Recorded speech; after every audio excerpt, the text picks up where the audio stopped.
నాయనా నేను తోపు క్రికెటర్ అయితా అంటే చల్ ఏ మాటలరా మంచిగా చదువుకోక అన్నారనుకో అటు చదువు ఎక్కక ఇటు ఆటకోక ఎటు కాకుండా పోతారు. సినిమాలకు పోతా అంటే సుత వద్దంటారు. ఇక రాజకీయాలకు అడుగు పెడతా అంటే మనకెందుకు తీయని మొదట్లోనే బ్రేక్లేస్తారు. కానీ కొందరంటే కొందరే పిల్లలు ఏం కావాలనుకుంటుర్రో తెలుసుకొని ముంగటికి నడిపిస్తారు గిట్లా. ఫస్ట్ పెద్దలు జానారెడ్డి గారి గురించి చెప్పుకోవాలబ్బా. అసెంబ్లీకి పోటీ చేయకుండా కొడుకు టికెట్ ఇప్పించుకొని జైవీర్ రెడ్డిని ఎమ్మెల్యేని చేసిండు 6 నెలల కిందట. మొన్న ఇంకో కొడుకు రఘువీర్ రెడ్డికి నల్గొండ ఎంపీ టికెట్ వస్తే ఎన్నడూ ఎవ్వలకు రానంత 5,59,000 బంపర్ మెజారిటీ వచ్చే. ఇద్దరు వారసులను గెలిపిస్తానికి పెద్దలు బాగానే కష్టపడితే ఇవాళ ఇంట్లోనే ఓ ఎంపీ ఎమ్మెల్యే ఉన్నారు.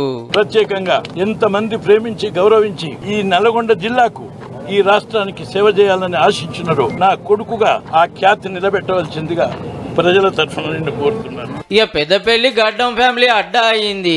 అప్పట్లో కాకా వెంకటస్వామి సార్ 4 మాటలు గెలిస్తే తెలంగాణ బిల్లు పాస్ అయినప్పుడు పార్లమెంట్ లో వివేక్ సార్ ఉన్నాడు. ఇప్పుడు కాకా మనవడు చెన్నూరు ఎమ్మెల్యే వివేక్ సార్ కొడుకు వంశీ సార్ ఎంపీ అయిండు అదే పెద్దపల్లికి వెళ్ళి. 1,31,000 సూపర్ మెజారిటీ వస్తానికి ఇద్దరు సుత మస్తు కష్టపడ్డారు.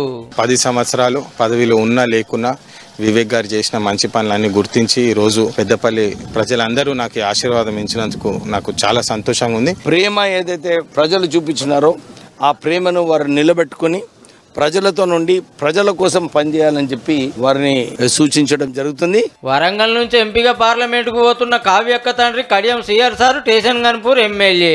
టీఆర్ఎస్ టికెట్ ఇచ్చినా ఆ పార్టీ పని అయిపోయిందని కాంగ్రెస్ లోకి వచ్చి నిలబడితే 2,20,000 మెజార్టీ తెచ్చిండు.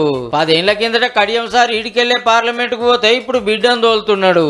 నా కూతురు ఎంపీ కావడము నాకు చాలా సంతోషంగా ఉన్నది. చాలా గొప్ప తీర్పునిచ్చిన మీ అందరికి కూడా మరొకసారి చేతులెత్తి నమస్కారం చేస్తూ ఈ అన్నదమ్ముల తమ్ముడు ఎమ్మెల్యే అన్న ఎంపీ, ఈ తండ్రి కొడుకుల తండ్రి అసెంబ్లీలో కొడుకు పార్లమెంట్ లా, ఈ తండ్రి బిడ్డల బాప ఎమ్మెల్యే బిడ్డ ఎంపీ.